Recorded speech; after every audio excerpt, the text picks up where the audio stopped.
Muy buenas noches, estamos en Diálogos con Alma como todos los jueves y hoy tenemos a alguien que admiro y estimo mucho, a Juan Guillermo Figueroa Perea. Juan Guillermo, muchas gracias por aceptar esta entrevista. Con todo gusto.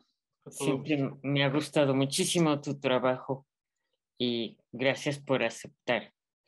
Juan Guillermo, pues es profesor investigador del Colegio de México desde 1994 y profesor de la asignatura en la UNAM, en la Universidad Nacional Autónoma de México de 1983. Es doctor en Sociología y Demografía por la Universidad de París Aix-Nanterre. Es miembro del Sistema Nacional de Investigadores Nivel 3.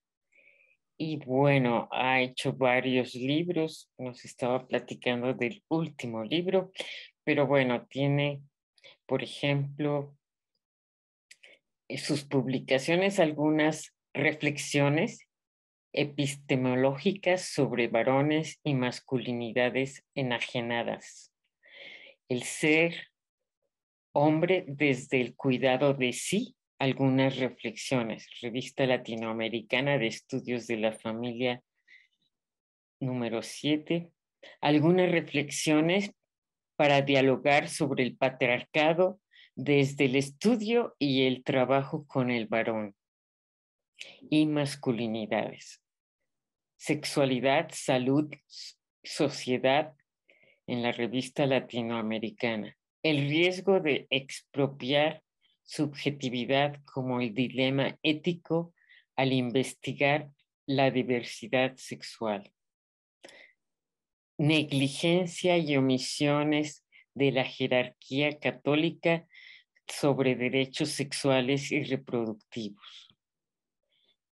Contemporary Social Theoric and Contemporary Reality, Universidad do Rio de Janeiro, en Brasil.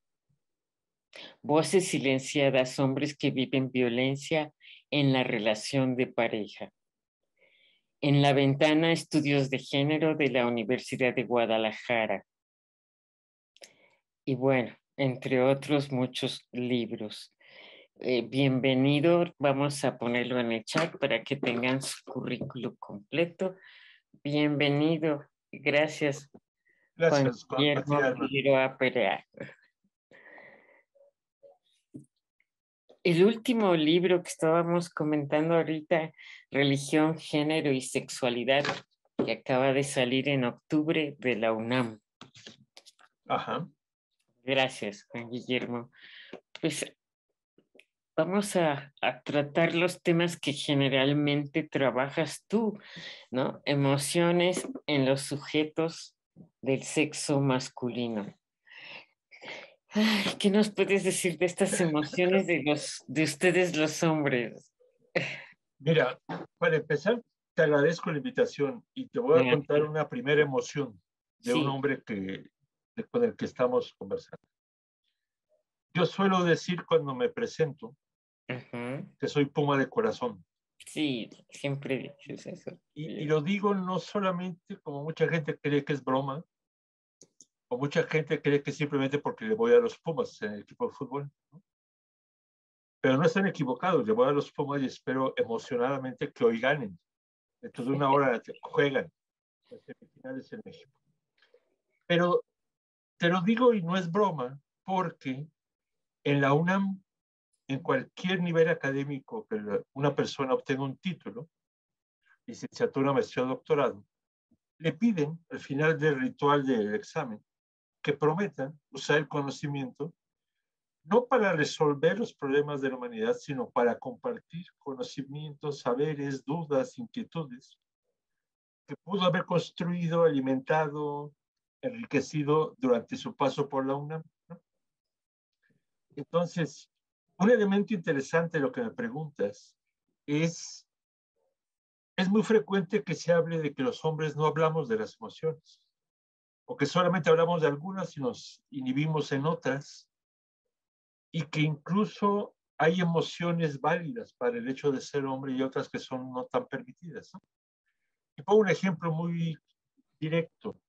Hay mucha gente que afirma, incluso psicólogos, psicólogas, que los hombres no reconocen que están deprimidos.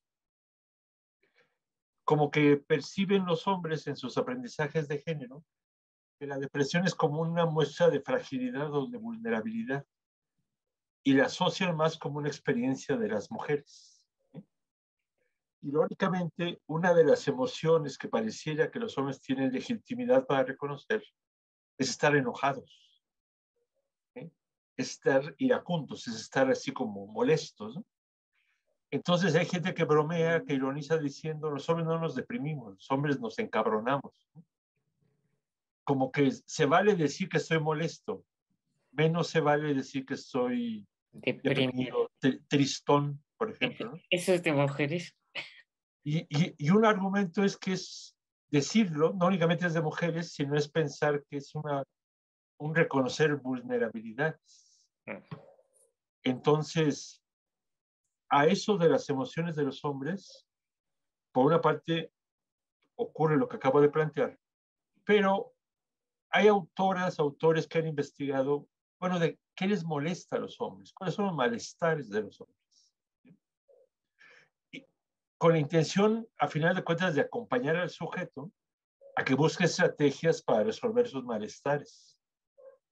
Pero problema, muchos sujetos del sexo masculino, por los aprendizajes que recibimos al ser socializados, nuevamente no reconocemos estar mal. Puede que nos esté llevando la fregada, puede que estemos agobiados, puede que estemos, usando términos varios, estresados, pero si nos preguntan cómo estás, suena que uno tiene que decir, estoy bien. Hay una cantante mexicana que yo añoro, porque ya murió hace años, pero afortunadamente dejó muchos discos, y se llamaba Amparo Ochoa. Amparo, Amparo Ochoa cantaba una canción, bueno, cantaba muchas canciones, pero una que a mí me impactaba que se llama Jugar a la Vida. Y Amparo Ochoa, en una frase de esa canción, dice, eso de jugar a la vida es algo que a veces duele.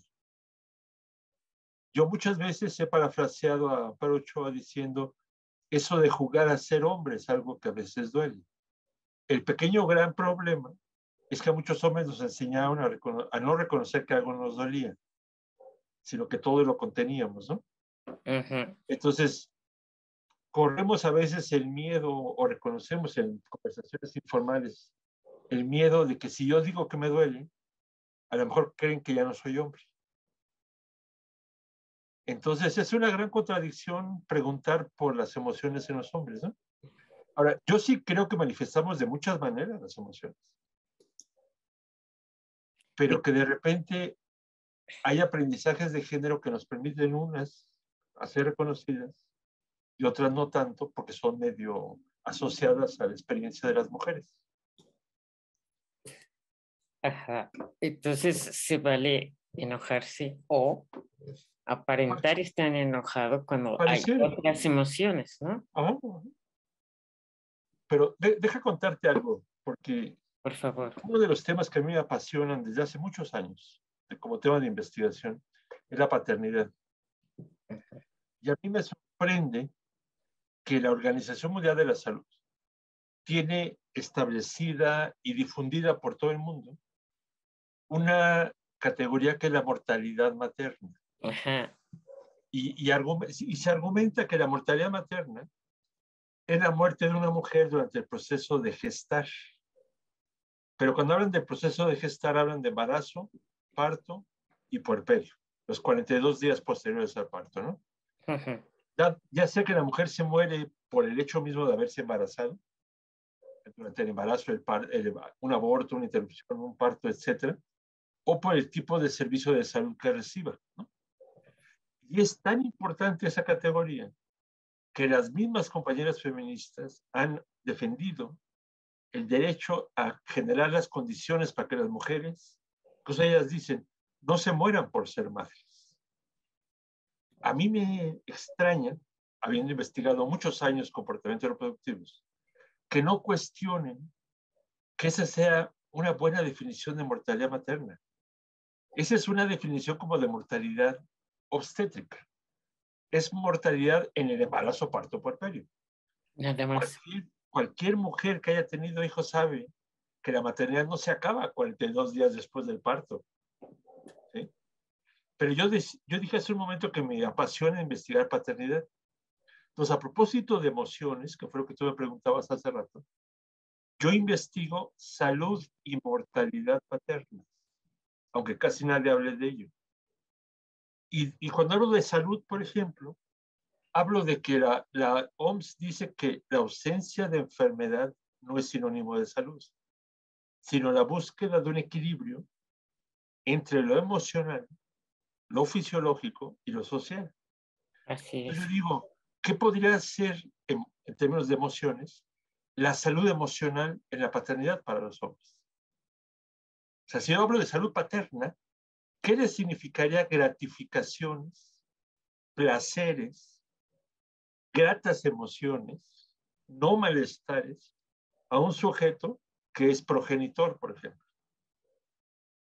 Y entonces yo he venido proponiendo como que la convivencia con los hijos, el intercambio con ellos en diferentes etapas, podría ser un proceso emocional pendiente de gratificarse y de cultivarse en la experiencia de muchos hombres. Y como a eso me refiero cuando hablo de salud paterna. No es salud en el embarazo, los hombres no nos embarazamos. Es salud en el proceso de gestar y de ser coautores de procesos reproductivos. Para toda la vida, ¿no? Por supuesto, por supuesto. Yo este año festejé mis 30 años de ser progenitor, por ejemplo. Y el mayor de mis hijos ahora se muere de la risa porque cuando era niño se enojaba conmigo. Porque yo festejaba el día de su cumpleaños, yo festejaba mis años de ser progenitor, mis años de ser padre, ¿no? Y él me Genial. decía, eso no se festeja, solo lo haces para distraer la atención de, De mi cumpleaños. yo soy el especial de este día. Digo, mira, compañero, lo siento mucho, eres el primero de mis hijos y coincide tu cumpleaños con mi cumpleaños de progenitor. Y si no se festeja, lo siento por los otros, ¿no? Yo sí lo festejo, ¿no? Lo celebro, ¿sabes? Ahora se ríe de lo que decía de niño, pero yo creo que ese tipo de emoción no lo hemos investigado lo suficiente con los progenitores, Y con los padres, ¿no? con los padres, exactamente. Incluso, si me permites otra idea, Por favor. muchas personas de diferentes ámbitos sociales hemos oído hablar de las madres y las abuelas de Plaza de Mayo. Sí. Y hemos oído hablar de esas generosas mujeres que desde hace 46 años, 45 años, caminan todos los jueves en la Plaza de Mayo en Buenos Aires, demandando la reaparición de sus hijos, de sus hijas, de sus nietos, nietas, que fueron desaparecidos Desaparecidos. durante la dictadura militar argentina, ¿no? Sí. Yo que he trabajado con ellas, yo les preguntaba, oigan compañeras, ¿y no había padres de Plaza de Mayo? ¿No había coautores con ustedes de los hijos, hijas que están buscando? Y varias de ellas me decían, mira compañero, claro que sí había. Algunos estaban desaparecidos, otros estaban en la esquina de la plaza cuidándonos las espaldas, asumiendo que a nosotras, por ser mujeres, nos iban a reprimir menos. Decía, pero la mayoría de ellos estaban en su casa llorando la pérdida de sus hijos. Pero como los hombres no saben mostrarle el dolor a propósito de emociones, hacían como que estaban bien, hacían como que tenían que ser fuertes para acompañarnos a nosotras. Dice, pero el cuerpo se cobra el precio de lo que está conteniendo el hombre, ¿no? Dice, y muchos de ellos se murieron por los hijos que perdieron. Qué tristeza de De tristeza. enfermedad. Y entonces yo digo, ¿eso no es una mortalidad asociada a su paternidad? Por supuesto, claro. Y si es, por supuesto y claro, como acabas de decir, ¿por qué no llamarle mortalidad paterna? Sin embargo, los médicos todavía no aceptan como legítima esa terminología. porque ellos lo están pensando, la mortalidad materna como una cosa obstétrica, Obstétrica, fisiológica. nada más. Pareciera que nada más. Sí, y ahora en la Plaza de Mayo son más abuelas ya, ¿verdad? Por supuesto, sí, porque ya pasaron Pasaron, 45 años. imagínate. Ajá. Y esos hombres cuidaban y estaban en casa con su gran pérdida, ¿no? Y incluso muchos de ellos acabaron desarrollando hipertensiones, algunos se suicidaron, Ujú. porque no sabían qué hacer con el dolor. Y lo perverso es que en algunas ocasiones reaparecieron sus hijos, pero ellos ya se habían muerto. Y las madres me platicaban, había que ayudar a los compañeros y compañeras, porque a veces ellos, los hijos, se culpaban de la muerte del padre por estar luchando por causas sociales, ¿no? Ya le decía, no, compañero, no se murió por tu culpa, se murió por lo mucho que te quería. Y no se pudo imaginar la vida sin tu existencia. O sea, hubo una emoción brutal que los descolocó totalmente y algunos o se provocaron la propia muerte o se acabaron muriendo de enfermedad, de depresión, de tristeza, pero a final de cuentas la causa de la muerte era la pérdida de los hijos. La tristeza, ¿no? La tristeza, y la pregunta es cómo lo nombramos, cómo le llamamos a ello. Yo digo que es mortalidad paterna. La mortalidad paterna que tú mencionas, ¿no? Sí. Sí, ese ejemplo es muy fuerte, ¿no? Inolvidable, e inolvidable. Y yo creo que no hay nada peor que alguien que desaparece, ¿no? Por supuesto, por Y en supuesto. una dictadura o Y no es solo represiones para de las, este tipo. no es solo para las mamás, como se tiende a pensar. Seguimos esperando la reaparición, por ejemplo, de los 43 normalistas de Ayotzinapa. Y mucha gente, a lo mejor, bueno, algunas personas quizá han escuchado una canción que se llama 43 butacas, aludiendo a los 43 estudiantes desaparecidos, ¿no? Pero es una canción muy impactante para mí, porque la canción se dedica totalmente a darle el pésame a las mamás. A las mamás. A los Dice, papás, ¿no? Ujú. hay una frase que repite en cada X número de estrofas. Dice, son 43, y a sus madres no les dijeron adiós. Y hablan dirigiéndose a las madres como para consolarlas, como para decirles, no llore, madre mía, ya estamos con Lucio Cabañas, con Genaro Vázquez, con el Che Guevara y vamos a ser héroes como ellos y nos van a recordar y tal, y algún día nos harán justicia, y luego vuelven a decir, son 43, y a sus madres no les dijeron adiós, ¿no? Y los papás. Al margen de que, además de idealizar a los 43 como héroes, ¿eh? Lo que es brutal es que nadie, bueno, por lo menos la canción no lo dice, no le da el pésame a sus papás. Como si las únicas que debían ser consoladas son las mujeres, como si las mamás fueran las únicas que procrearon al sujeto. Eso Entonces, a es lo muy... mejor tú te acuerdas, una de las cosas que yo trabajo mucho también es el uso del lenguaje. Ujú. A mí me preocupa poderosamente porque el lenguaje enfatiza que quien da la vida son las mujeres, como si fueran personas que solas dan vida. Los 10 de mayo uno escucha a la que me dio la vida. Se habla del alma mater como la institución que me formó. Se habla de la lengua materna como la primera lengua que yo aprendí a hablar. Pero todo es materna, alma mater, la que da vida, la madre tierra, ¿sí? Como idealizando la procreación desde las mujeres. Y los coautores de la reproducción como que no necesariamente somos visibilizados. No, Nadie dice el padre, el que me dio la vida. ¿Eh? No, no se dice eso. No se dice lengua paterna. Se dice lengua materna. Aunque sean dos hombres homosexuales, se dice en su lengua materna de sus hijos están. Yo me dice, ¿cómo va a tener lengua materna? Sí, no hay. Sí Yo le está. pregunto a las personas, ¿por qué le llaman lengua materna? La UNESCO le llama lengua materna. Y les digo, ¿por qué le llaman lengua materna? Y me dicen, porque mi madre me enseñó a hablar. Digo, eso no es cierto. Aunque tu madre haya estado mayoritariamente contigo, te enseñó a hablar el contexto. Todas las personas del contexto. Y ahí ¿Será, había hombres. Y ahí había hombres. O puede haber padre ausente, pero había hombres también en el contexto. ¿Por qué lengua materna? será por lo matrilineal de hace Pero 8? por lo que sea, se feminiza la Ah, cuestión reproductiva. En ruso se dice lengua de origen. Me parece mejor. ¿Cuál es tu lengua de origen? ¿O cuál es tu primera lengua?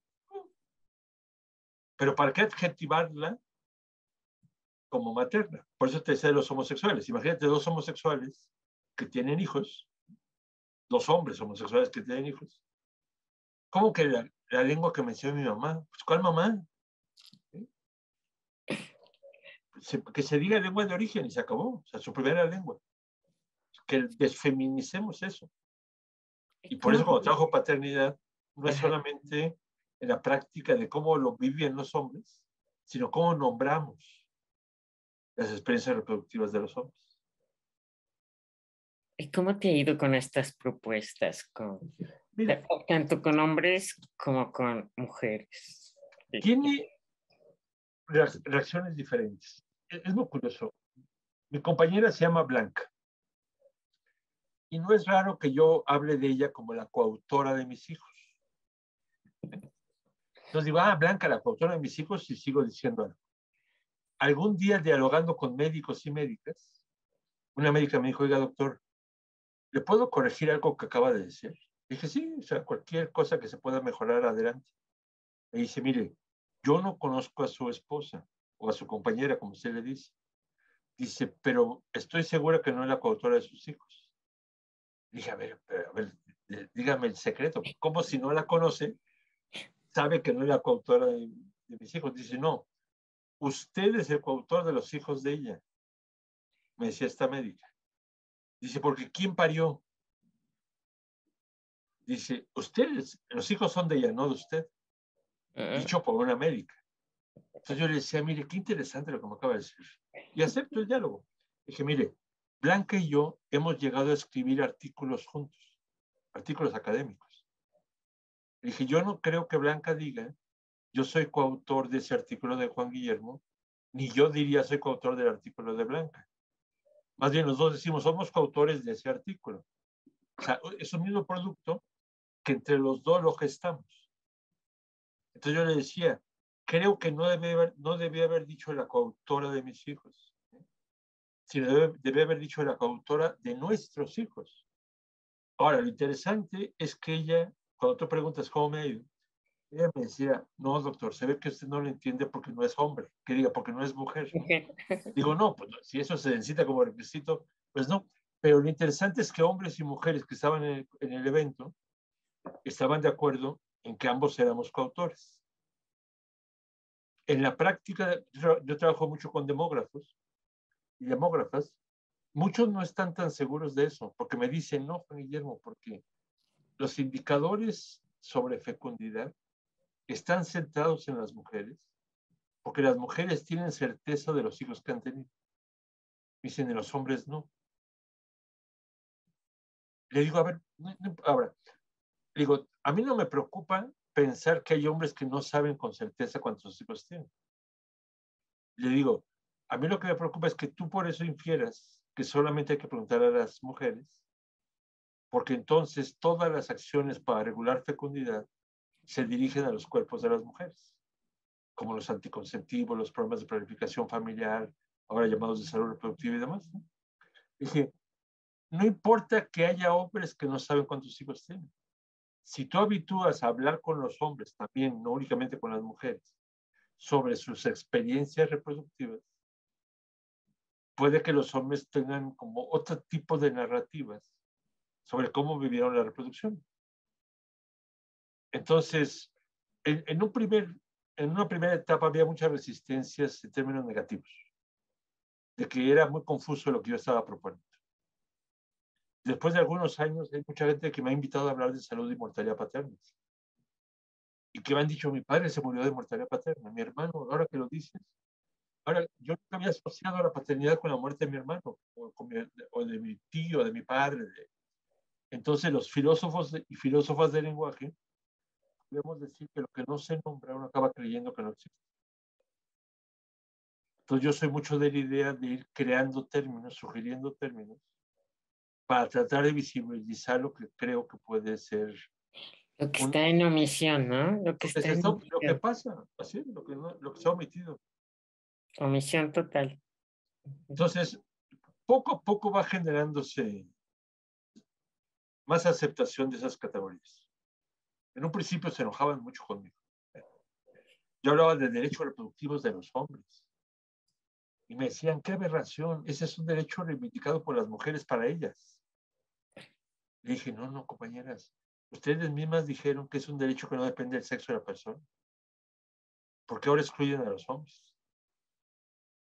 Y me decían, no, no, no, pero es que lo decíamos porque nos excluían a nosotras. Y lo pusimos para que nosotros pudiéramos estar presentes. Y digo, de acuerdo, pero si ustedes lo demandan como derecho humano, también es derecho de los hombres. Unos y otras tenemos derecho a autodeterminarlo reproductivamente. Me dice, no, no, no, pero los hombres no quieren negociar. Digo, ok, una cosa es que algunos hombres no quieran negociar y otra cosa es que no tengan derecho. Ajá, Dice, más ya. bien, hablemos de definir el derecho y hablemos de las condiciones para negociar los derechos. Súper. Y Ujú. esta primera reacción de rechazo poco a poco se ha ido suavizando en muchos contextos. Y hay gente más dispuesta a acordar cosas, ¿no? Ajá. Por ejemplo, el uso del, ya que hablas de los derechos reproductivos, del uso del condón y la vasectomía, que son los únicos recursos que les pueden dar por ahora a los Así es, hombres, así pero es. no se hacen campañas importantes, masivas, y que sería mucho más fácil. Pero no se hacen, Alma, yo creo que porque se sigue asumiendo que quien se reproduce son las mujeres y por tanto hay que incidir en los cuerpos de ellas. Fíjate, por ejemplo, Que se mis olvida quién hijos, se funda, ¿no? acabo de decir que este año cumplí 30 años de Sí, progenitor. felicidades. Tengo un hijo de 30 y uno de 27. Ellos me han escuchado hablar de diferentes temas. Y uno de ellos me decía, a ver, pero ¿cuáles son los derechos reproductivos? ¿Qué pasa cuando las mujeres y hombres tienen diferentes percepciones? Digo, mira, ambos tenemos derecho a autodeterminar, pero yo no me puedo reproducir solo, ni ella se puede reproducir sola. Parejas heterosexuales, por ejemplo, ¿no? O sea, requerimos de alguien, ¿no? Entonces, puede que esa pareja, potencialmente pareja para reproducirse, no estén de acuerdo en sus expectativas reproductivas. Entonces, puede haber conflictos. Les digo, lo ideal sería poder negociar y llegar a un acuerdo, a un consenso, o sea, en el mundo más bello sin violencia. Pero el problema es que puede que no lleguen a un consenso. Digo, si no llegan a un consenso, cada quien decide sobre su cuerpo. Esa es la autodeterminación reproductiva.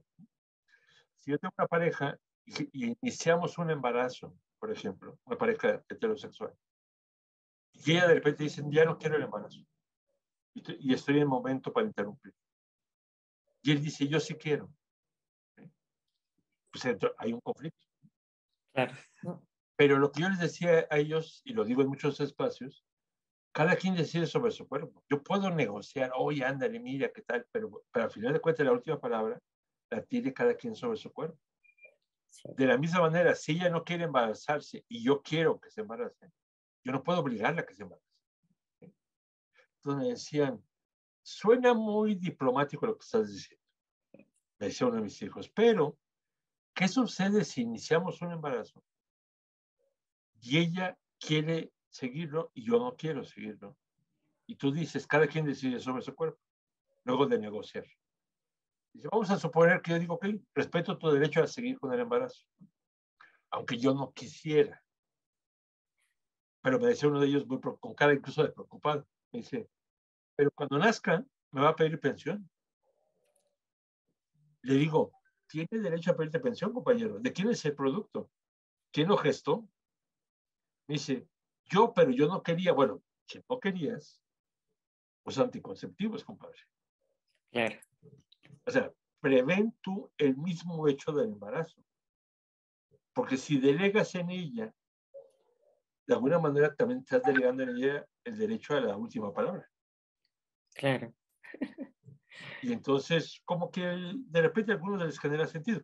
Pero es muy diferente decirlo así a lo que yo recuerdo cuando empezaba yo a hablar de derechos reproductivos de los hombres, que generaba en algunas colegas feministas una reacción de que me estaba robando y cooptando categorías feministas para aplicarlas al enemigo, como me dicen en algunos casos.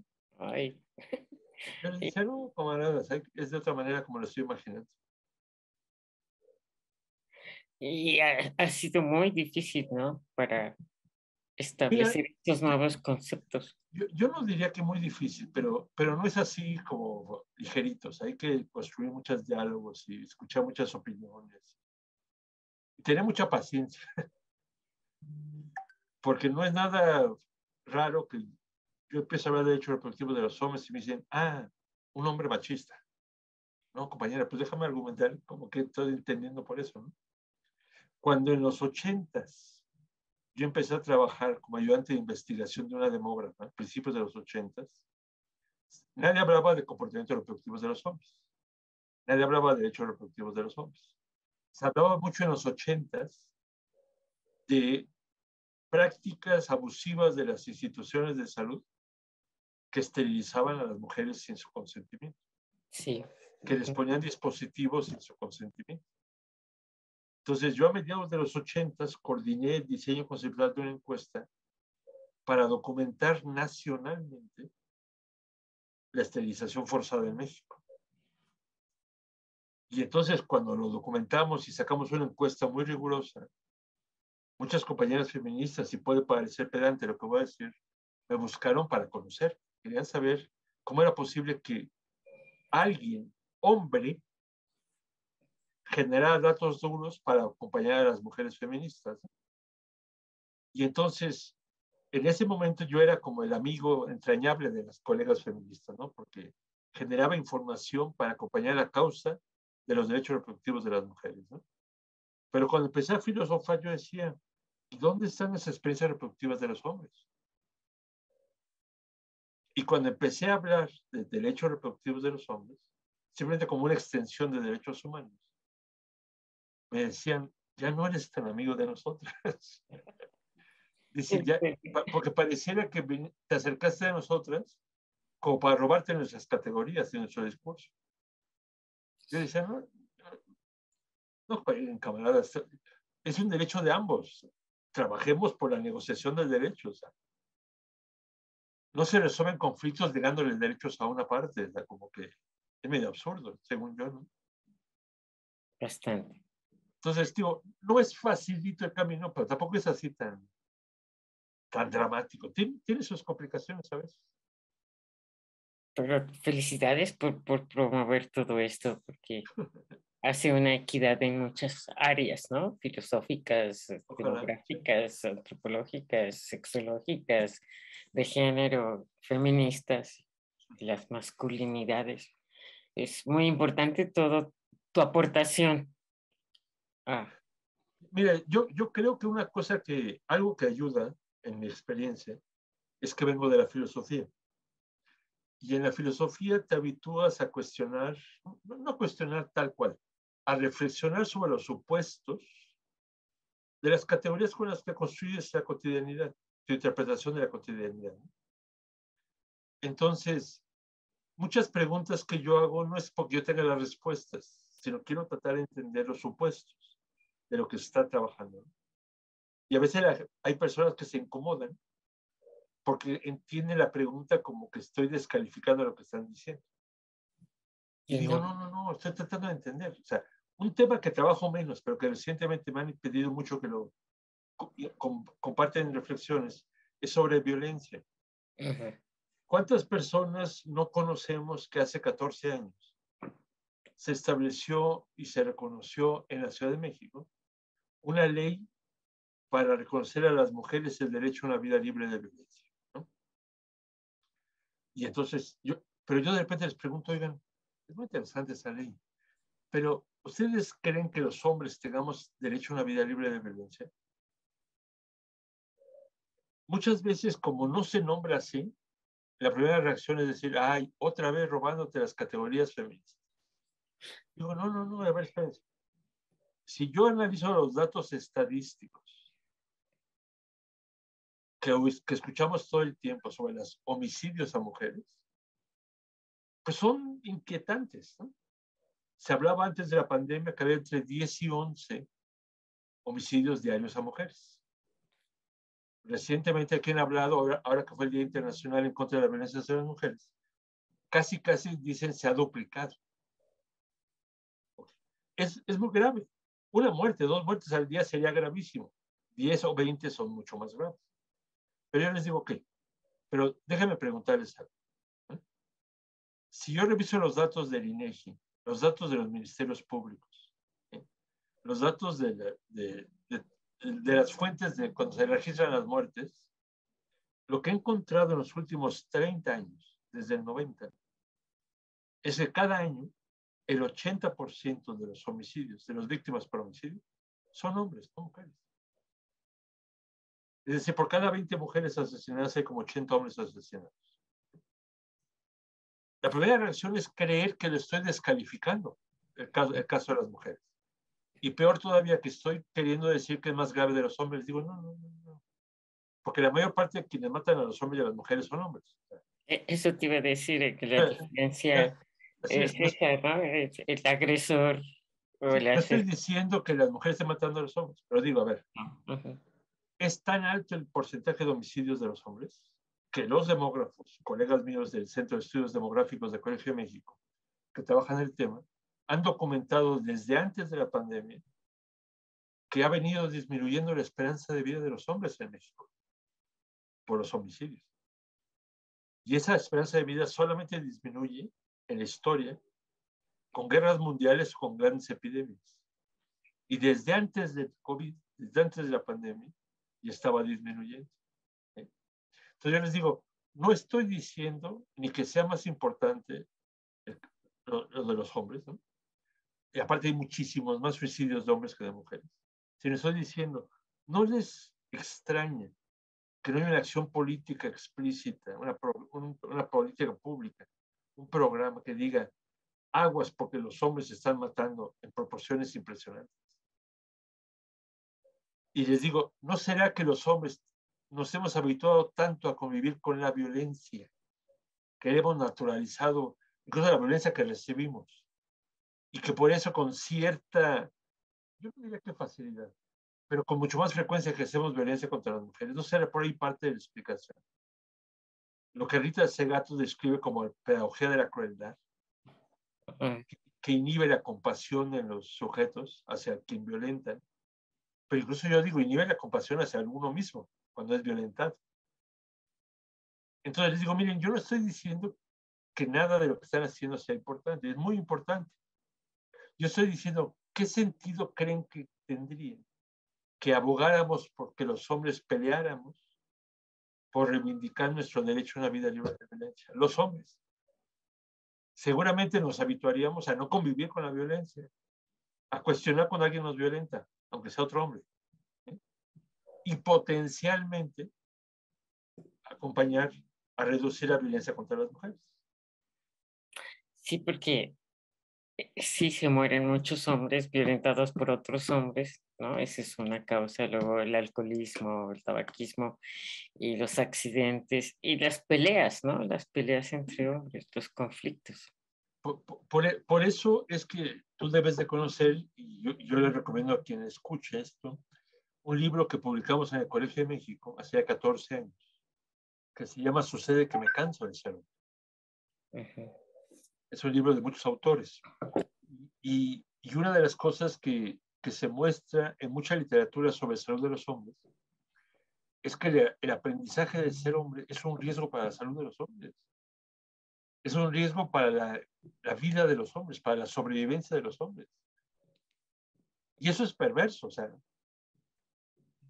cuando una gente fuma, le avisan en la cajetilla de cigarros, ese producto puede ser dañino para su salud. Ese producto a veces dicen algunas cajetillas puede provocarle la muerte. Le están diciendo, o sea, si usted quiere fumar, ya sabe qué puede pasar, ¿no? Pero ¿qué sucede cuando a uno le dijeran, naciste hombre, compañero? Por nacer hombre, vas a ser socializado de cierta manera que va a poner en mayor riesgo tu sobrevivencia. Es altamente probable que te mueras más pronto, de manera prematura. Que tu esperanza de vida sea menor que la de las mujeres, por lo que vas a aprender, porque vas a ser más temerario, más peleonero, como acabas tú de mencionar, ¿eh? Vas a consumir más alcohol, vas a vivir situaciones límite que te van a vulnerar más fácilmente. Claro. Uh-huh. Pero eso no se hace, no se incluye en campañas. No. No Y, se le recuerda a los hombres que su socialización puede ponerlos en riesgo más fácilmente. y poner él en riesgo y él a otros hombres también. Totalmente de acuerdo. Y mujeres. ¿Cuántas personas, por ejemplo, se han preguntado por qué los hombres han muerto mucho más en la pandemia que las mujeres? Uh-huh. Y son porcentajes 2-1. Uh-huh. Te lo iba a preguntar, sí. Y El entonces, cuidado de los hombres en el COVID. yo les he preguntado a personas comunes y corrientes, no académicas y sí académicas, dicen es que los hombres no se cuidan, es que los hombres siguen saliendo, es que los hombres están... Esa es una parte de la historia.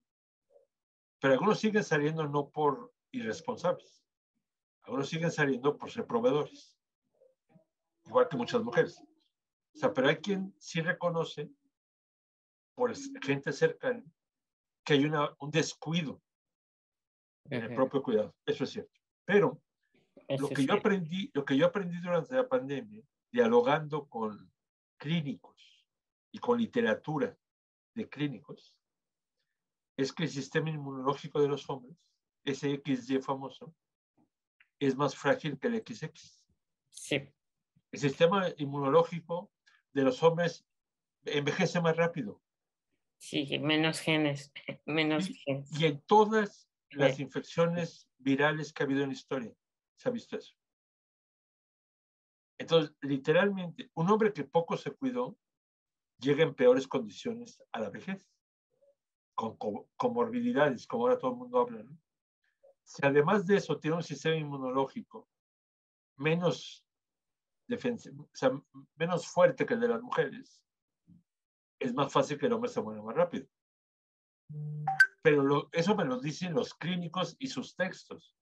Pero yo no oigo públicamente diciendo, cuidado hombres, porque son más frágiles ante el COVID. Porque a lo mejor los hombres no se lo creerían. ¿Cómo va a ser más frágil que las mujeres? Sí, ¿Cómo va a tener un sistema inmunológico más vulnerable que el de ellas? Pero lo que dice la literatura es que es más vulnerable el sistema inmunológico de los hombres. Así es. Y yo creo que hay hombres que no lo saben. Yo creo que hombres y mujeres no lo saben.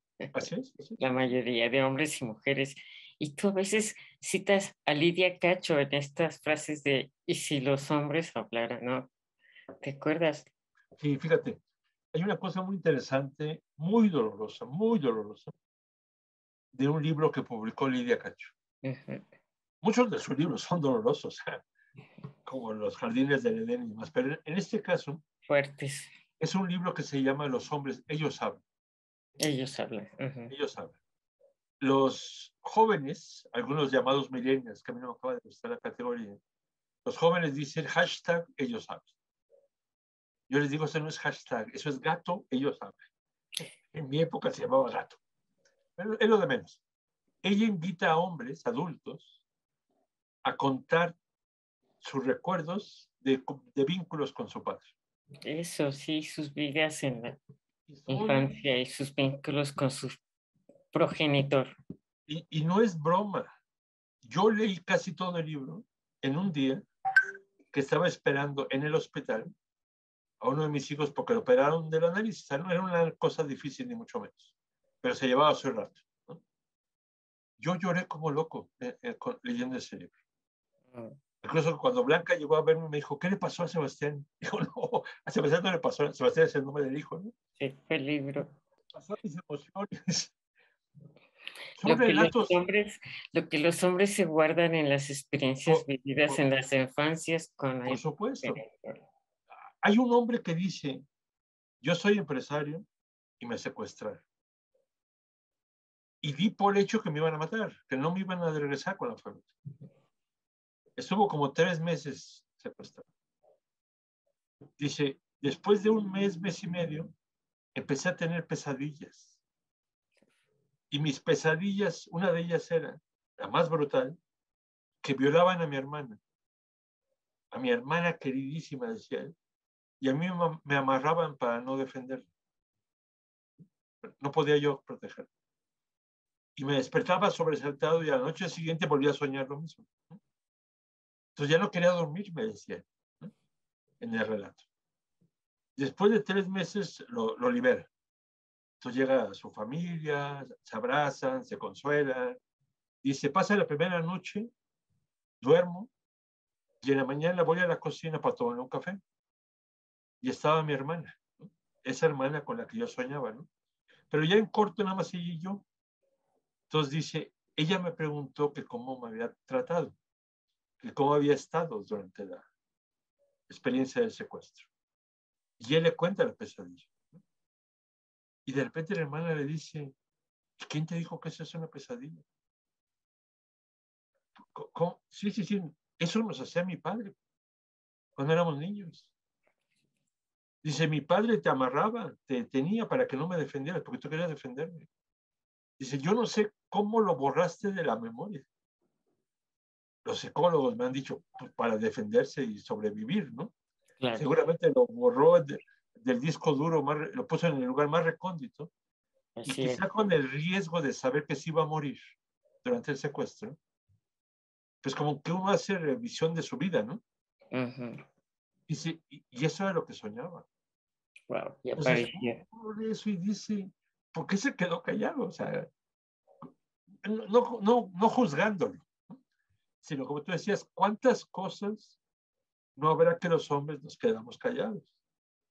Mm. Otro relato cortito. Un hombre habla de que él fue abusado sexualmente por su tío cuando era niño o adolescente. Y se lo dijo a su mamá. ¿Eh? El tío era hermano del papá.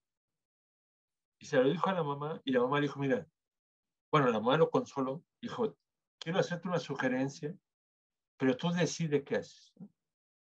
Yo te sugeriría, te pediría si puedes, que no se lo digas a tu papá. Dice, es su único hermano.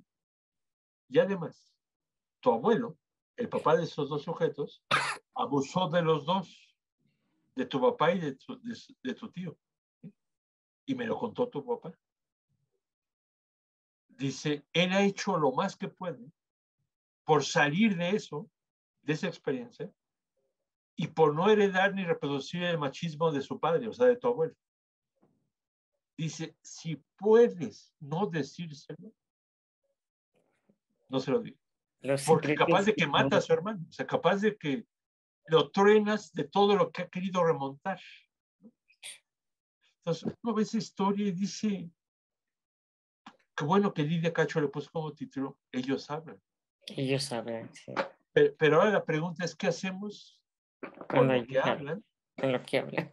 y qué hacemos con lo que se guardan? ¿O cómo les hacemos, no obligarlos a que hablen, cómo los acompañamos en sus experiencias? Si ellos aprendieron o aprendimos a que uno tiene que decir siempre que está bien, aunque se lo esté llevando el tren, Y aunque haya vivido todas esas aunque haya vivido. circunstancias. Y aparte, si uno a veces lo dice, no es extraño que uno le diga, no, pero es peor lo de las mujeres. No, no, no, pero no es competir. No es ver quién se la pasó peor. Es cómo acompañamos los dolores, las violencias, las malas experiencias de cada persona.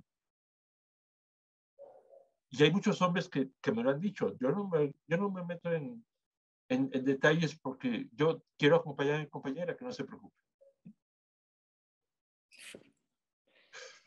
Ay, sí. ¿Y qué? Entonces, el escenario no es nada amable para muchos hombres. No es nada, nada amable.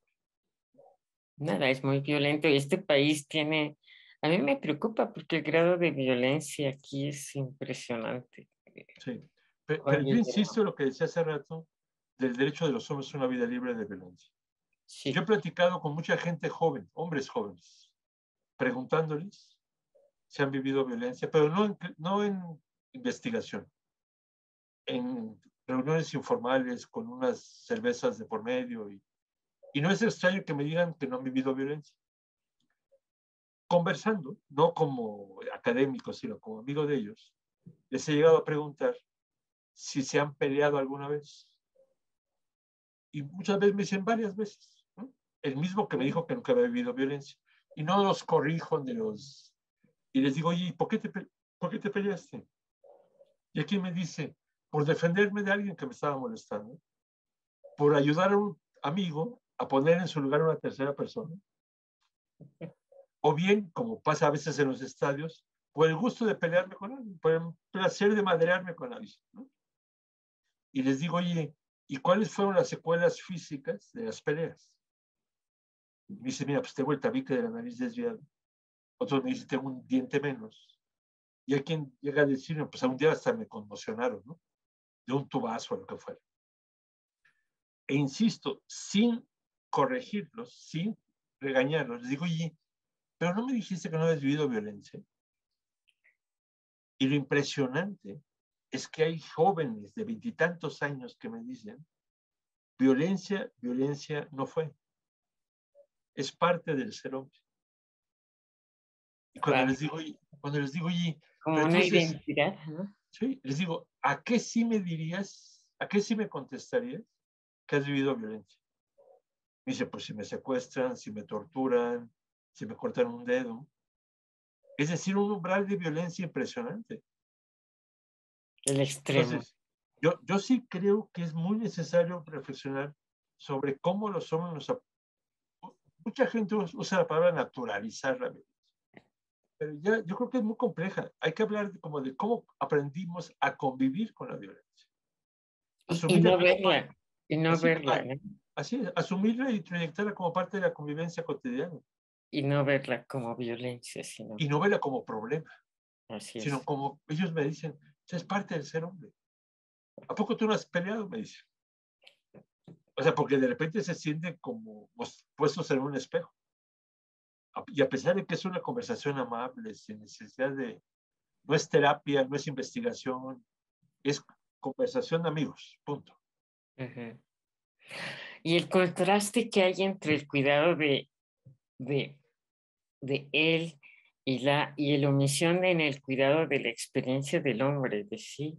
Sí, mira, yo hablo mucho de una categoría que a mí se me ocurrió por analogía con la paternidad, que es la omisión de cuidado. Ujú.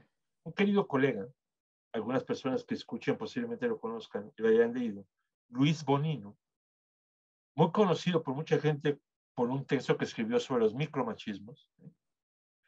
Él hace años, hace como 30 años, escribía sobre salud de los hombres y decía que los hombres cometíamos negligencias suicidas sobre nosotros mismos. Es una frase brutal, una categoría muy fuerte. Muy. Somos negligentes con nosotros mismos. Ujú. Y de alguna manera, pues nuestra negligencia, dice él, nos vamos suicidando. Y yo lo que digo, en términos de paternidad, cuando hay la disputa por la patria potestad o la custodia de un hijo o hija, muchas veces le pueden quitar la custodia a una persona porque es drogadicta, porque deja solo al hijo mucho tiempo, porque no lo cuida, no lo cuida. Y legalmente hay una falta administrativa que se llama omisión de cuidado. No cuidó a quien debía haber cuidado. Y por lo tanto hay que quitarle la custodia de ese menor de edad que tiene derecho a cuidarse. Yo digo, yo adulto tengo derecho a cuidarme. ¿Eh? Entonces, ¿qué sucede si yo demuestro, o alguien demuestra, por ejemplo mis hijos, que Juan Guillermo es descuidado con él mismo? Que Juan Uy, Guillermo es temerario o que consume o tiene ciertas prácticas que son autodestructivas. Yo le sí, digo a mis hijos, ustedes tendrían derecho a decir, está cometiendo omisión de cuidado de nuestro papá. Yo soy su papá. Entonces, ¿qué pasa si se demuestra que Juan Guillermo es omiso en el cuidado de Juan Guillermo? A mí me gusta la ciencia ficción. Entonces digo, ¿no será que hay que quitarle la custodia a Juan Guillermo de Juan Guillermo? Eso te iba a decir, sí. Suena como broma, ¿no? No, pero... No, pero obviamente que no se la puedes quitar porque a quién se la encargas, ¿no? De modo que a la compañera o a los hijos, ¿no? Pero la aberración es que muchos hombres somos entrenados para ser omisos en el cuidado de nosotros mismos. Por eso me gustó que uno de los Muy textos... seriamente, sí. Uno de los textos me gustó que citaras, que escribí hace 6 años. Se llama El ser hombre desde el cuidado de sí. Porque Michel Foucault dice que el cuidado de sí no es autocuidado, en el sentido de las prácticas saludables. Foucault es un sociólogo, pero es un texto muy filosófico. Dice, cuidar de sí es ocuparse de sí mismo. Y para ocuparse de sí mismo hay que conocerse. Y por eso tú citas otro texto que escribí, donde hablo de la masculinidad enajenada o alienada, que significa para un filósofo cuando uno no se conoce a sí mismo. Y por Entonces lo digo, tanto no se cuida. de alguna manera, entonces, la reflexividad por la que abogamos los filósofos es para que un sujeta se conozca a sí mismo o a sí mismo. Y Foucault dice, el autocuidado solo es posible de poner en práctica cuando uno cuida de sí. Es decir, como son dos momentos. Una vez que yo tengo claro que me tengo que ocupar de mí mismo, me cuido. Pero el cuidado de sí es el proceso reflexivo de conocerme. Por eso los filósofos griegos desde la antigüedad decían, conócete a ti mismo, conócete a ti misma. Por eso yo insisto mucho en la omisión de cuidado y juego con esa que acabo de decirte. ¿Qué será que hay que quitar la custodia de los hombres de ellos mismos porque no se cuidan? No, no podemos quitárselas. Más bien, maestro, ponte en un espejo y vete, conócete, recréate contigo mismo para que te puedas ocupar de ti mismo. Así De es. esa manera puedes cuidar a otros. Así es.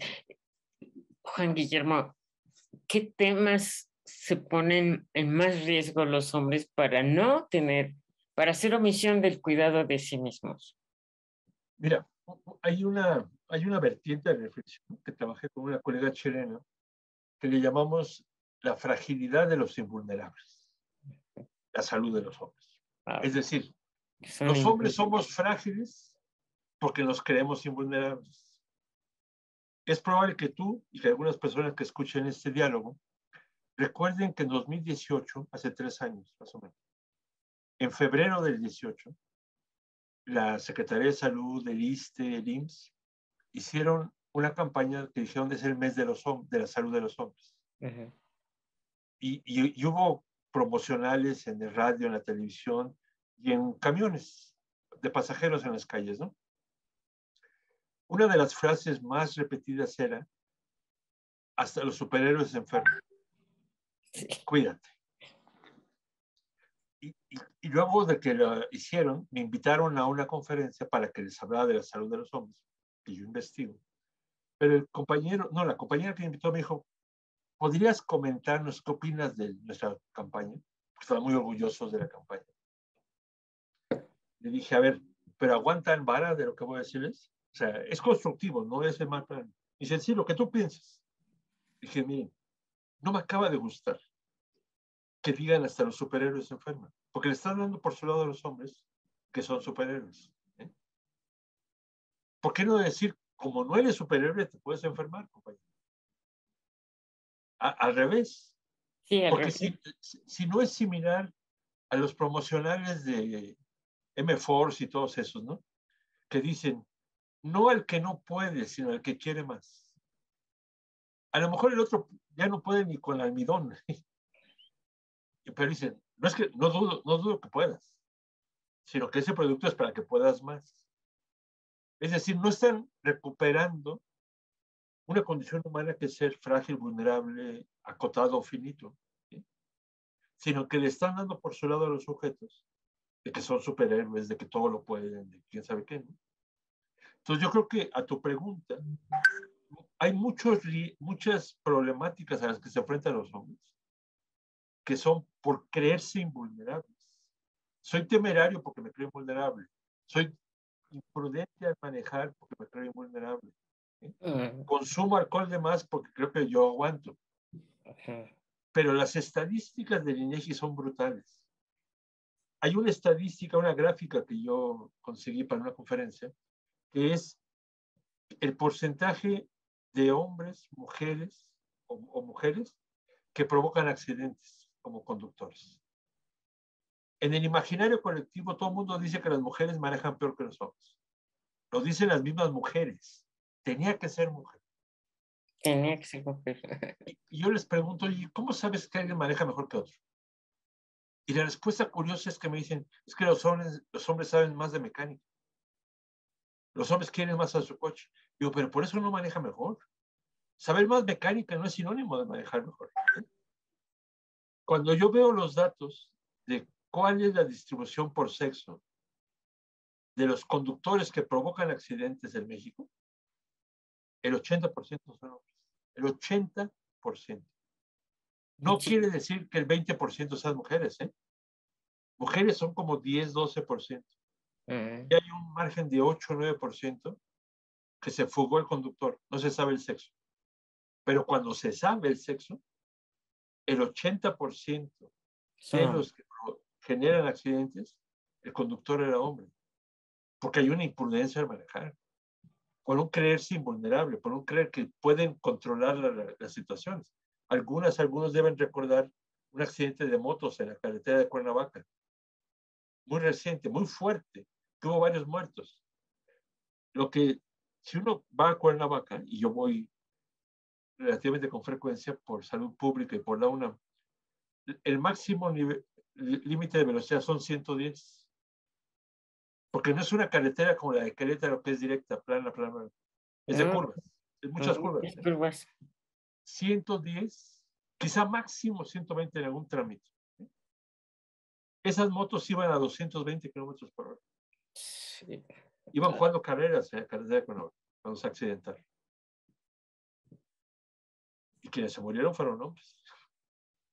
Había una chica que se murió porque iba sentada atrás de una moto. Pero hay quienes dicen, bueno, hay autores que dicen, las formas de aprender a vivir la masculinidad son un riesgo para los propios hombres. Y como tú dijiste hace un momento, Alma, para las personas que se cruzan en su camino. Porque si yo soy temerario y me paso los saltos, mi compañera diría, pues mátate, ¿no? O sea, si tú quieres matarte, pues mátate, ¿no? El problema es que vas a chocar o vas a atropellar a alguien que no tiene nada que ver contigo, que también pagó las consecuencias de tu temeridad masculina. Entonces yo sí siento que es muy necesario reivindicar el cuidado en los hombres, el autocuidado. Y bueno, está todo esto que se fomenta de, bueno, quién llega primero, quién gana, quién toma más, quién aguanta más, quién fuma más. Es como igual a ser hombre. Ajá. O sea, porque al final de cuentas pareciera que ser hombre es un adjetivo medible. Sí. Hay un colega sexólogo que tú conoces de hace muchos años, Juan Carlos Hernández, que él decía con mucho sentido del humor e ironía que los hombres creemos que hay un machómetro, que nadie lo ha visto, pero todos lo usamos como referencia. Es decir, que nos vamos midiendo en comparación con los demás. Tengo que ser más que el otro. Y por eso el libro que publicamos que dice, sucede que me canso de ser hombre, una querida compañera que no tenía nada que ver con género ni masculinidad, vio el libro en mi cubículo y me dice, sucede que me canso de ser hombre. Dice, pero no se cansen, échenle ganas. Yo les decía, más que echarle ganas, hay que cuestionar cómo aprendimos a ser hombres, que no incluye la competencia, porque si yo hoy, 2 de diciembre del 21, hago algo que no corresponde con la expectativa de ser hombre, me pueden decir que poco hombre eres. Y yo por más que les diga, llevo más de 6 décadas echándole ganas, me devalúan. ¿Eh? Es algo como que parece que puedo perderlo, ¿no? Una devaluación inmediata y la autoestima hasta abajo, ¿no? Y de ahí la importancia de la reflexividad. Yo viniendo de la filosofía, yo siendo fanático de Carlos Marx, hablo de la masculinidad desalienada, pero a través, Marx hablaba de que los medios de producción, cuando no son propiedad de los trabajadores, alguien se queda con las ganancias de su trabajo, a lo que él llamaba plusvalía. Entonces yo digo, ¿quién definió las formas de producir un hombre? Los usos y costumbres de la cultura, ¿sí? Las tradiciones, etcétera, etcétera. Entonces digo, una manera de desalienarnos es que los hombres nos apropiemos de los medios de producción de nuestra masculinidad, jugando con la analogía de Carlos Marx, ¿no? Es que lo que yo soy como hombre, lo sea por haber reflexionado sobre ello. No por imitación, no por competencia, no por herencia, sino por conocerme a mí mismo, por haber reflexionado sobre eso. Entonces yo juego con la categoría de desalienarse a través del cuidado de sí. En una entrevista en Radio UNAM me decía la colega periodista, Juan Guillermo, yo sé que tú no das recomendaciones, pero si te obligo a dar una recomendación, ¿qué me dirías? La gente que te está escuchando, ¿qué le sugieres que haga? Y le digo, pero eso me lo dijo en un receso. Dije, no, yo no doy recomendaciones. Y a la hora que volvió a la entrevista en vivo, me dice, Juan Guillermo, entonces, ¿qué nos recomiendas? ¿Eh? Pero en vivo, me dijo, ¿no? Entonces se me ocurrió el vuelo y dije, ok, 10 minutos diarios de cuidado de sí. Es decir, mínimo 10 minutos de reflexionar sobre lo que eres como persona, como hombre, como sujeto de género, como... Digo, y seguro que con mínimo 10 diarios acabarías conociéndote a ti mismo. Mi hijo Sí. está muy buena la recomendación. Sí, Juan Guillermo, siempre me ha llamado la atención, además de la competencia entre hombres y demostrar que eres más que lo otro, yo puedo más, etcétera, esta parte de, entre comillas, los elogios a las mujeres que luego son violentadas y luego pasan a la violencia real y luego pasan a la violencia sexual y a los feminicidios. Esto también es parte de esa competencia de ser hombre y una muy mala relación con consigo mismos. Mira, te decía hace un momento que si bien he leído mucho sobre violencia, ¿no? Ajá. No es el principal tema de lo que yo trabajo, pero yo veo muchas contradicciones en el estudio de la violencia. Y se lo he dicho a queridas compañeras y compañeros que trabajan en violencia. Okay. Por ejemplo, si ustedes, tú o cualquier persona, revisan las noticias de las últimas 2 semanas, alrededor del 25 de noviembre, van a encontrar muchos artículos periodísticos y académicos y entrevistas en radio y en televisión de que un alto porcentaje de mujeres vive violencia. Ajá. 5 de cada 10 mujeres tal cosa, 8 de cada 9 mujeres han vivido de su pareja, ¿no? Y cuando uno ve cuál es la fuente de esos datos, porque a final de cuentas soy académico, regularmente dice la encuesta nacional de la dinámica de las relaciones en el hogar, que es una encuesta que se ha hecho ya 3 veces y viene la cuarta, ¿no? La INDIRE, la abrevia a la gente. Esa encuesta la promociona el Instituto Nacional de las Mujeres y se hace junto con el INEGI. Pero si yo reviso el cuestionario de esa encuesta, y lo he revisado las 3 veces que se ha hecho, porque colegas me han pedido sugerencias, comentarios, les digo, hay una cosa que me mete mucho ruido. Solo entrevistan a mujeres. Aunque se llame encuesta sobre la dinámica de las relaciones en el hogar, solo tienen la versión de ellas. Y no las estoy minimizando. Si 7 de cada 10 o 2 de cada 10 viven violencia en X condición, me parece muy grave.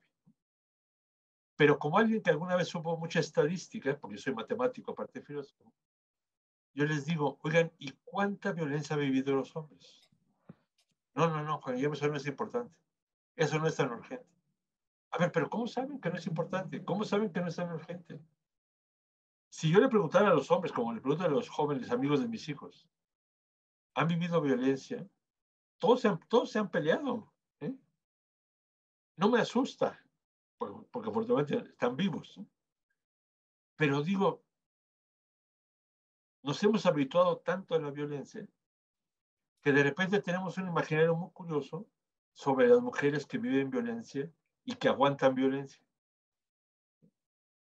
Pero es impactante porque en un país donde hay grandes problemas de narcotráfico, por ejemplo, de secuestros, no es extraño de repente encontrar a mujeres que son líderes de bandas de secuestradores, narcotráficos. Acaban de condenar a la esposa del Chapo, por ejemplo, a 3 años de cárcel porque se declaró culpable de complicidad y de ayudar al Chapo a... Pero en una lectura a veces victimista, se dice, no, pues es que seguro el Chapo la obligó. Es que seguro las mujeres que son delincuentas fueron forzadas por sus parejas. Pero lo que me impacta es que hay textos editoriales y llamados editoriales que dicen, es que las mujeres ya se masculinizaron. O sea, se hicieron como los malos, como los hombres, ¿no? Entonces, hay como un imaginario muy curioso de que la reina del golfo, qué sabe qué, pues es una mujer chida porque es ruda, es porque es atractiva, porque es tan insensible o tan fría como los hombres, a pesar de que es mujer. Entonces, yo digo que hay una confusión brutal de argumentos y de imaginarios, ¿no?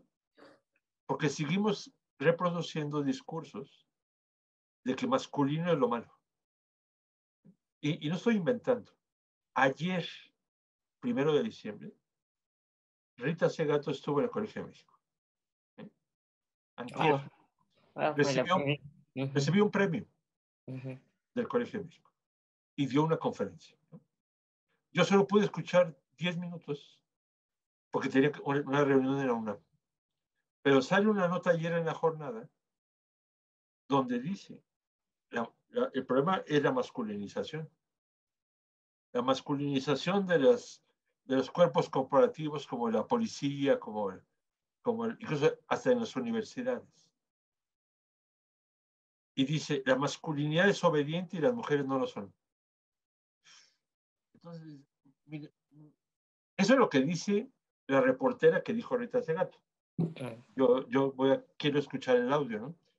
Pero esa lectura me da la impresión que sigue estigmatizando a los malos como los hombres. La masculinización. Si yo busco en los diccionarios de la lengua española y de diferentes, ¿qué es masculinidad? Sí, Es no lo es que, igual a machismo, no, no es igual a no, es lo machismo. que convencionalmente se le atribuye a los hombres. Eso es la masculinidad. Y Ujú. feminidad es lo que convencionalmente se le atribuye a las mujeres. Lo Yo clásico. puedo ser muy masculino aquí y poco masculino en otros espacios, porque es una convención. ¿Eh? Pero decir, se masculinizan los cuerpos policíacos, en el imaginario de la gente, masculinidad es asociada a los hombres. ¿Por qué golpean a las policías en las marchas feministas? Mujeres a mujeres. ¿Por qué? Porque son policías y representantes del Estado, de la institución represora del Estado, y por lo tanto masculinizadas. Y uno dice, ¿de veras están masculinizadas las policías? Ya por ser policía ya estoy masculinizada. El argumento es que no hay bronca, porque son policías. Aunque sean mujeres, son policías. Entonces me las puedo madrear porque son policías. Se me hace que hay, alrededor de tu pregunta, hay muchos estereotipos y prejuicios que mezclamos de manera muy ambivalente, muy compleja. Y puede que cometamos importantes injusticias de repente. Sí, es, es bien difícil porque masculinizar es una cosa, la otra sería la parte del machismo, que es otra cosa, ¿no? Pero yo puedo decir, estoy peleando contra la gente violenta. Ok, sea del sexo que sea. ¿De acuerdo? Estoy de acuerdo. Claro, Pero no me digan que si una mujer es narcotraficante todavía se masculinizó.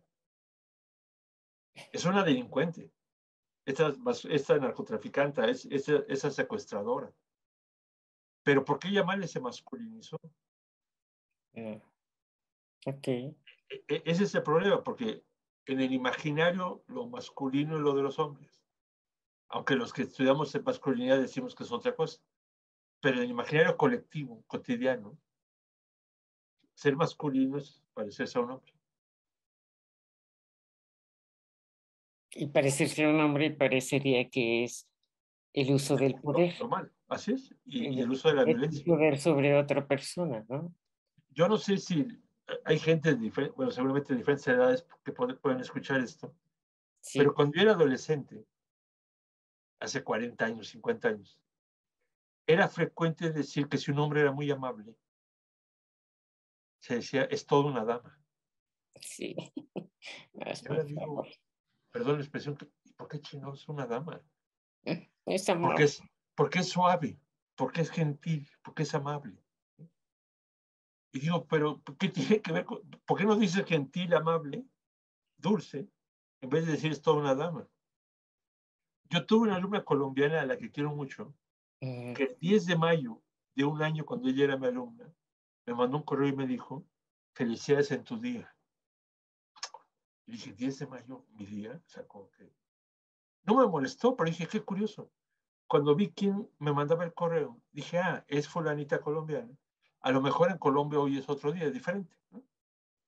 Y entonces abro el correo y no. y me dice, sé que te va a sorprender mi felicitación, pero quiero felicitarte hoy por ser Día de las Madres. Me dice, porque tienes una forma muy maternal de ser maestro. Dice, porque escuchas, porque acompañas, porque consientes, porque eres gentil. Y digo, oye, Carolina, te agradezco la felicitación, pero igual me podrías haber dicho de una forma muy paternal. Digo, pero para no encasillar, ¿por qué no simplemente me dijiste, te felicito por ser amable, gentil, escuchar?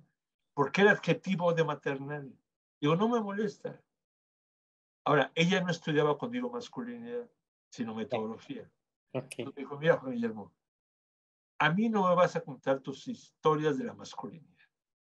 Dice, aquí y en Colombia eso lo hacen las mamás y no los papás, punto.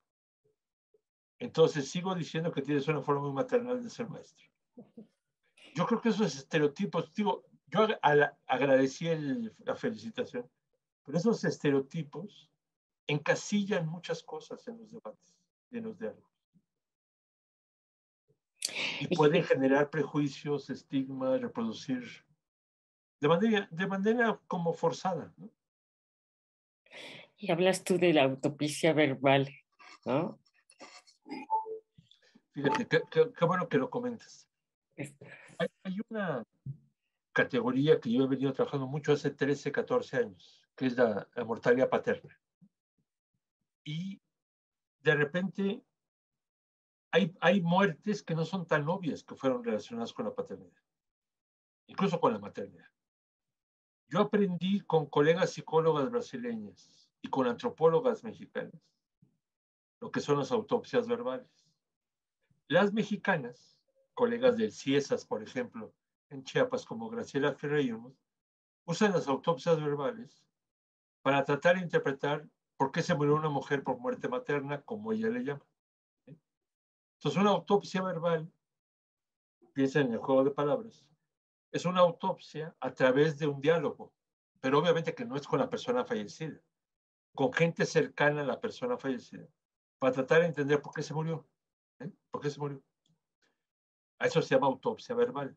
Ujú. Las colegas psicólogas brasileñas le llaman autopsia psicológica, porque la utilizan sobre todo para los suicidios. ¿De qué me sirve saber en un certificado de función? Se aventó a las vías del tren, se colgó de un árbol, se dio un disparo. Pues sí, ya sé que se suicidó. Y a lo mejor hago una autopsia física y confirmo que se suicidó, ¿ok? Pero las compañeras que hacen autopsias verbales con muerte materna, lo que ellas enfatizan en todo documento, es que lo hacen para prevenir futuras muertes maternas. Para que no vuelva a ocurrir, entender por qué se murió para evitarlo, ¿no? Entonces, yo he escrito cómo aplicar esas autopsias para interpretar muertes paternas. Un hombre a lo mejor se suicidó porque no tenía para darle de comer a sus hijos y perdió el empleo y se sintió devaluado. ¿Sí? Y entonces a lo mejor nada más sé que se tiró a las vías del metro. Un hombre puede haber asaltado un banco porque sus hijos estaban muriendo de hambre. El personaje principal de la obra de Los Miserables de Víctor Hugo, Jean Valjean, estaba en la cárcel por robarse un pedazo de pan, porque su sobrina tenía hambre. ¿Sí? Entonces, yo he venido proponiendo las autopsias verbales para tratar de interpretar aquellas muertes que parece que tuvieron que ver con elementos de la paternidad, por presiones, por depresiones, por suicidios, por desempleos, por diferentes motivos, ¿no? Por perder al hijo, Y entonces, y trato de aplicar la autopsia verbal en el sentido de lo que usan las compañeras para prevenir futuras muertes paternas. Es decir, si yo sé que el desempleo genera una inestabilidad, una desestructuración en los hombres, mucho más que en las mujeres, porque los hombres tienen más anclada su identidad en ser proveedores y son más lentos o más resistentes a pedir ayuda, ¿no? Tengo que estar muy alerta cuando un hombre que se queda desempleado, porque puede que por inmadurez o por presión o por lo que sea, tienda a pensar en la posibilidad de quitarse la vida. Y al margen de que uno reconozca el derecho de las personas a decir sobre su propia vida y muerte, a lo mejor es una muerte evitable. Entonces yo he escrito mucho, incluso ya tengo una queridísima alumna que ya se doctoró conmigo, aplicando autopsias verbales con hombres que bueno, con la familia de hombres que habían muerto por algo que ella asociaba con la paternidad. Y tengo otro alumno este alumno se doctoró en el Colegio de México en estudios de población. Pero tengo otro alumno que se doctoró en Monterrey, en la Autónoma de Nuevo León. Se doctoró en enfermería, que es de los pocos doctorados en enfermería que hay en el país. Que él investigó, aplicó las mismas autopsias, yo también era su coasesor de tesis, con las familias de hombres que se murieron por diabetes, por pie diabético y demás. Pero lo que él como enfermero quería ver, usando la metodología que yo propuse, era cómo fueron los últimos meses de vida del hombre que murió por algo asociado a la diabetes. ¿Se cuidó, no se cuidó? ¿Le dijo a la familia que tenía diabetes? ¿Cambió su régimen de alimentación? Y puede que algunos no, otros sí, pero igual se murieron, ¿no? Sí. Pero ¿cuánto se tardaron en hacerse una prueba a ver si tenían diabetes, a pesar de que tenían síntomas de diabetes?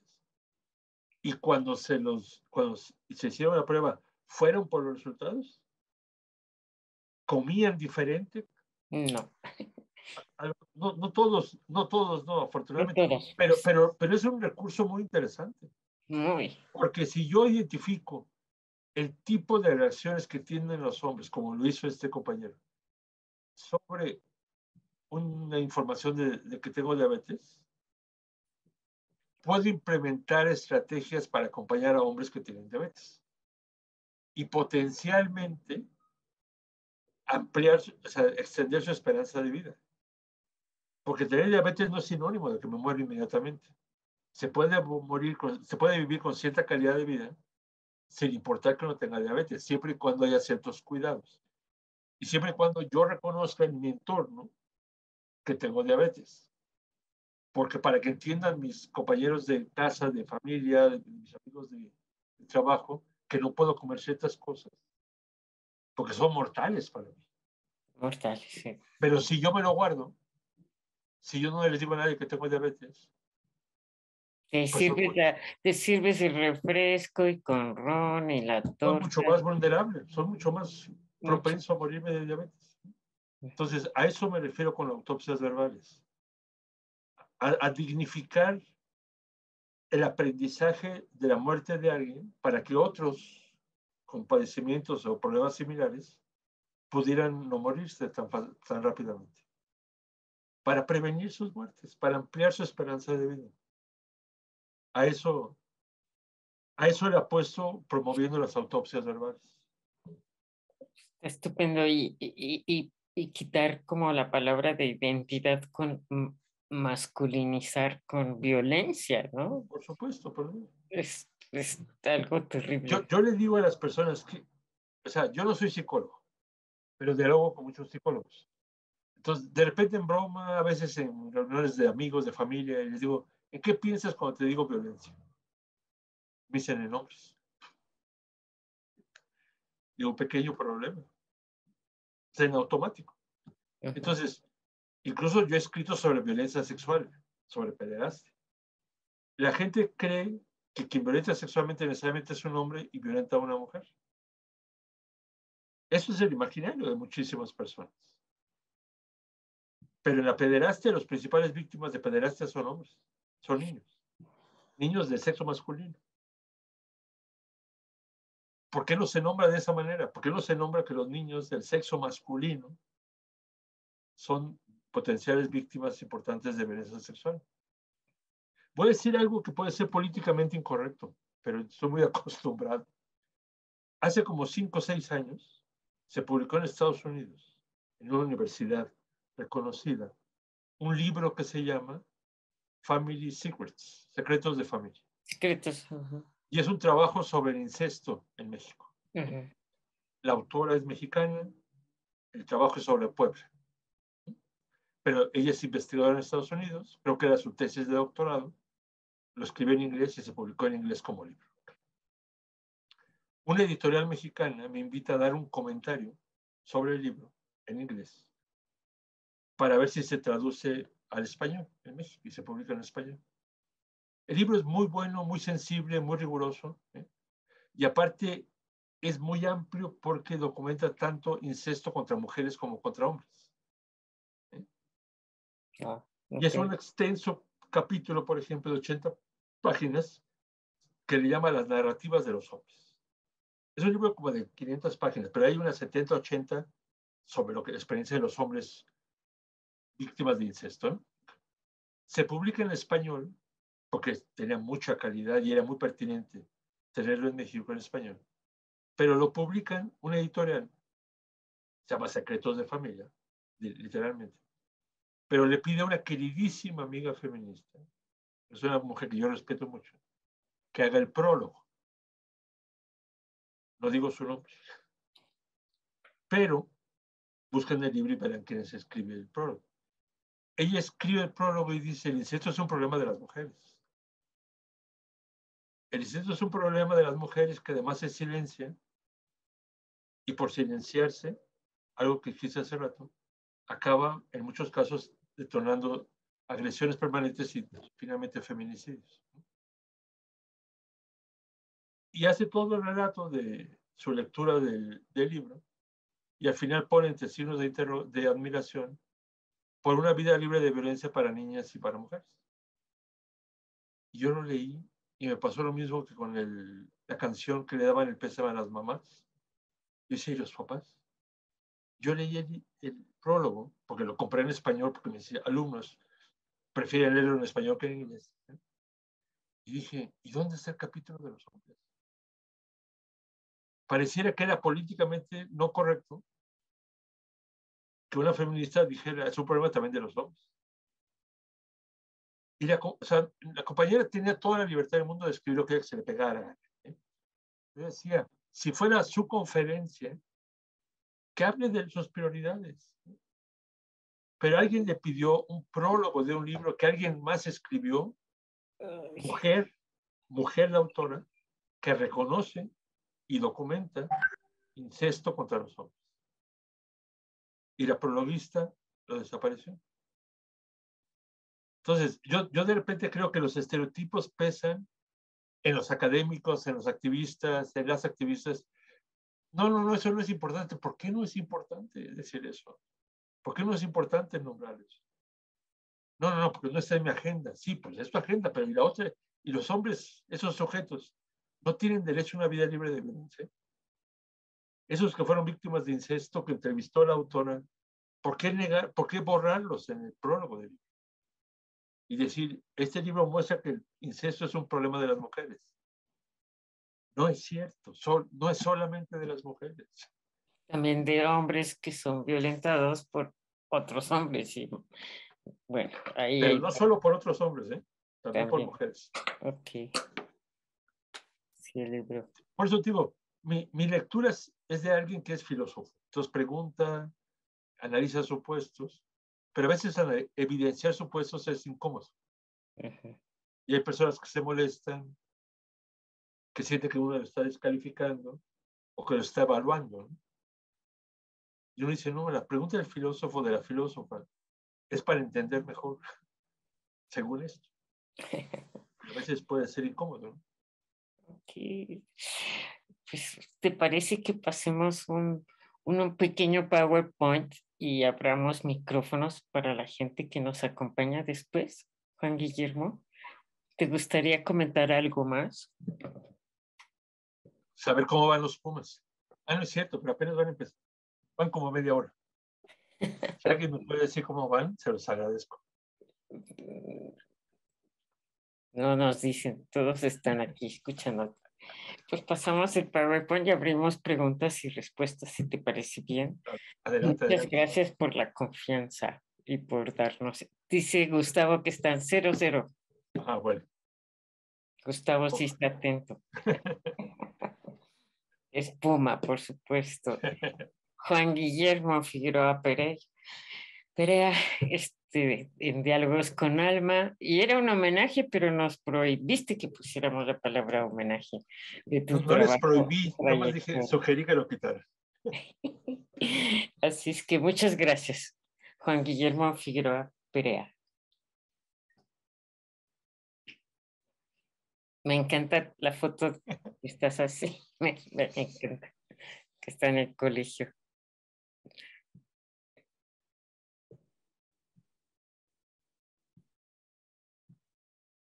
Gracias. Ay, tu cubículo del Sí, colegio. sí, sí. Ujú. Están mis hijos cuando eran jóvenes, cuando eran unos niñitos.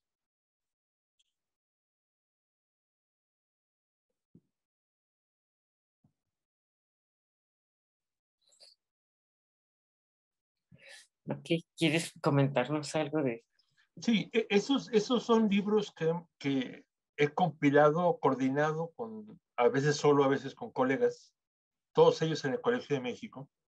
Lo que tienen de particular es que 4 de ellos, los del lado izquierdo, 3 de arriba y el izquierdo de abajo, son sobre paternidad y masculinidad, sobre ser hombre, sobre...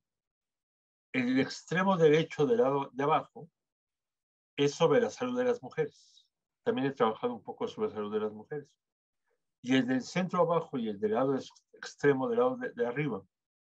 Otra de las vertientes mías de reflexión ha sido la salud reproductiva como concepto. Muy ligada, como dice el libro que coordiné con Claudio Stern, ligado con sexualidad, pero siempre, siempre enfatizando necesidades de investigación. Por eso, cuando Alma me hizo el favor de invitarme y lo pusieron amablemente en el póster que promovía la sesión de hoy, le pusieron desconocimiento de la paternidad y la masculinidad. Ujú. Yo le decía a Alma que a mis alumnos y alumnas de metodología, yo tiendo a decirles que hagan el estado del desconocimiento más que del conocimiento. Es decir, como buen filósofo que intento ser, que no se recreen solamente en lo certero, en lo que es así como parecía que hay evidencias, ¿no? Sino que problematicen las evidencias, que cuestionen las evidencias y sean más observadoras y observadores en aquello que todavía no conocemos, en aquello que desconocemos, en aquello que sigue generando dudas, que no hay explicaciones definitivas, porque para eso sirve la filosofía, para problematizar, relativizar, revisar supuestos. Entonces, por eso ahí le pusimos avances y retos para la investigación. Y por eso, si se ven los 3 libros que están del lado izquierdo, los 2 de arriba y de abajo, yo uso mucho la expresión ser hombre o ser padre, más que masculinidad. Precisamente por las complicaciones que tiene la palabrita masculinidad para mí, yo prefiero llamarle, como dice el de arriba, y si hablas de tu ser hombre o desde tu ser hombre, o el segundo que dice políticas públicas y la experiencia de ser hombre. Prefiero ponerle así a ponerle masculinidad. O sea, difícilmente en un libro yo pondría como portada masculinidad. Yo hablo más de... Pero es Cero. como una invitación para que la gente, si quiere de repente visitar algunos de ellos. Estos 7 son del Colegio de México. Todos son... He publicado otros de ética en la UNAM, pero sobre paternidad, masculinidad y género y mujeres. Aquel, ¿no? Ay, ok. Ya, con eso. Sí, que sí. Sí, porque ahora se habla de las nuevas masculinidades, ¿no? Y la palabra machismo es distinto masculino, pero se hace sinónimo muchas veces. Sí, Y el ser hombre, el ser mujer. Bueno, acá estás en una de tantas conferencias. sí, hablando. Ujú. Aunque le llame coloquio de masculinidades, yo hablo de ser hombre. Que el coloquio se llame masculinidades.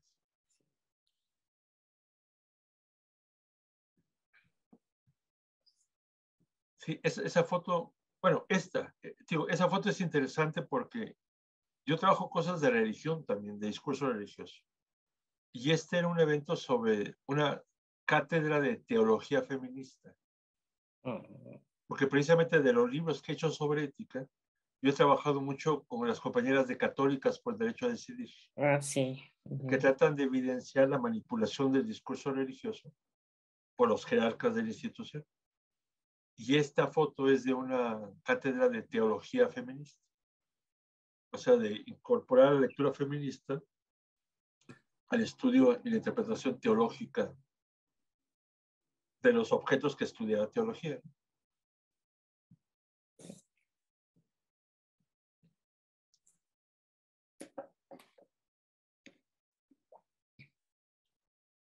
Sí, y esa otra foto que ustedes escogieron, me da mucho gusto porque es de un congreso de la Academia Mexicana de Estudios de Género sobre los Hombres, que fundamos hace ya 15 años. Algunos colegas son los pioneros, Guillermo Núñez, Fernando Huerta, Juan Carlos Ramírez.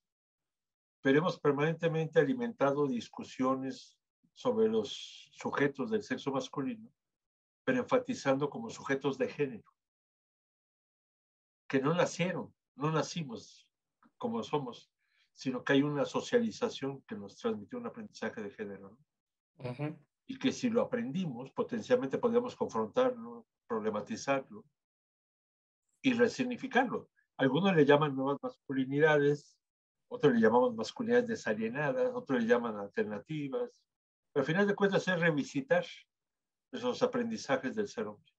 Las disidencias del machismo, Las las alternativas. alternativas para ser mejores seres humanos. Esa es buena explicación. Graciela Hierro, la fundadora del programa de estudios de género de la UNAM, Ujú. algún día que me oyó explicando lo que era el género, me dijo: Juan Guillermo, lo tienes muy claro, nada más te voy a hacer una sugerencia. El género no únicamente es para documentar desigualdades, para documentar aprendizajes reduccionistas. Tal. Dice, hay que dar un pasito más adelante. ¿Para qué documentamos todo eso? ¿Para qué evidenciamos desigualdades? ¿Para qué evidenciamos lo que ahora se llama violencia de género? Pues para evitarlo, para vivir mejor. Yo creo que uno de los últimos libros de Graciela fue La Uf, ética del placer. Entonces ella eso. decía, evidenciar el género es para pasarla mejor colectivamente. Desarrollar conciencia de género unos y otras para que nuestros intercambios sean más amables, más ricos, más lúdicos, más... Y me gusta esa idea, me gusta esa idea. Y la he repetido en muchos lugares. Y aquí en la Comisión de Derechos Humanos, hablando sobre eso. De Graciela Hierro, inolvidable. Pues gracias, Juan Guillermo. El próximo jueves vamos a tener el placer de la terapia sexual con Joselo, ¿no? El presidente de la Asociación Mexicana para la Salud Sexual, ACE, y Psicología para el Desarrollo de PSIDE. La que sigue, por favor. Y bueno, los esperamos todos los jueves en Diálogos con Alma, en el Facebook y en YouTube. Ahí puedes ver todas las entrevistas que hacemos y los diálogos. para que lo compartas en tus redes sociales. Nos vemos el próximo jueves. Y abrimos micrófonos, pero quiero regalarte, aunque sea de manera virtual, unas flores. Mira, te Muchas tocaron gracias. orquídeas que nacieron aquí, mira. Perfecto, perfecto, muchas Algún gracias. día que vaya al colegio te las llevo. Gracias. Que dice que estamos en semáforo verde, entonces, pero bueno, Hay que cuidarse. hay que cuidarse. Pues, muchas gracias y honor a quien honor merece. Y abrimos micrófonos por quien quiera comentar.